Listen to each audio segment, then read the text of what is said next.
The technology behind electric cars has changed dramatically. The motors are efficient. The batteries are improving. The vehicles are becoming faster and smarter. So why doesn't everyone switch immediately? Because technology does not change people's habits overnight. One of the biggest concerns is something called range anxiety. The fear is simple. What happens if my battery runs out before I reach a charger? This concern makes sense. For more than a century, drivers have lived in a world where fuel stations are everywhere. You can find gasoline almost anywhere. Electric charging requires a different way of thinking. Instead of spending a few minutes filling a tank every few days, many EV owners charge while their car is already parked. At home, at work, or while shopping. The experience is different. But different does not always mean worse. Another major change is charging infrastructure. In the early days of gasoline cars, fuel stations were also rare. A driver in 1910 could have asked, "Where will I find gasoline on a long trip?" The answer came later. Infrastructure followed adoption. Electric vehicles are going through a similar transition. More charging stations are being built. Charging speeds are increasing. And battery ranges continue improving. But there is another challenge. The electricity powering an EV still has to come from somewhere. And that leads to a much bigger question. Are electric cars actually cleaner? Or are we simply moving the pollution somewhere else? The answer depends on what we compare.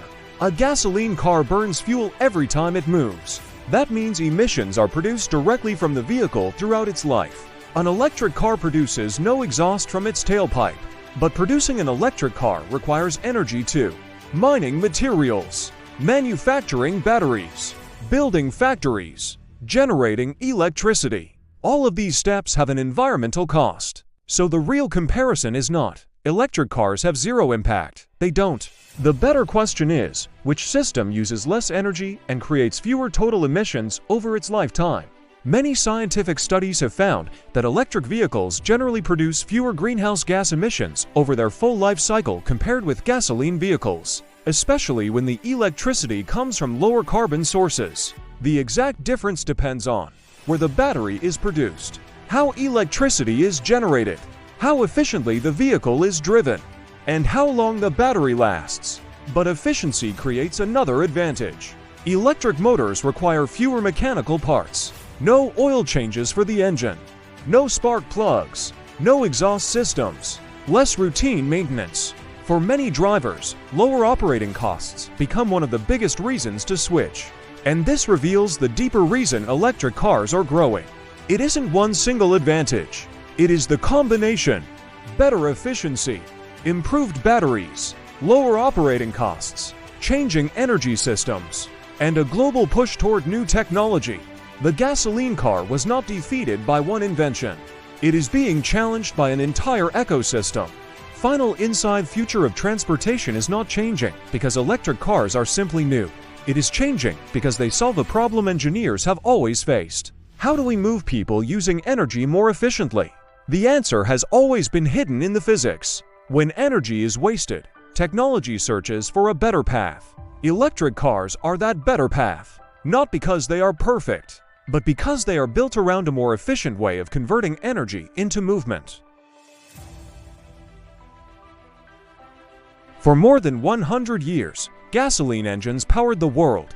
They were revolutionary. They changed human mobility forever. But every technology eventually reaches a point where something better appears. Electric cars represent more than a new type of vehicle. They represent a new relationship with energy. A future where transportation is quieter, more efficient, and connected to a changing energy system. But the story does not end here, because the next great question is already emerging. If batteries can transform cars, could they also transform airplanes, ships, and even the way entire cities use energy? If you enjoyed discovering the hidden science behind everyday technology, subscribe to Beyond How, because every machine around us has a story. And the most interesting part is always how and why it works.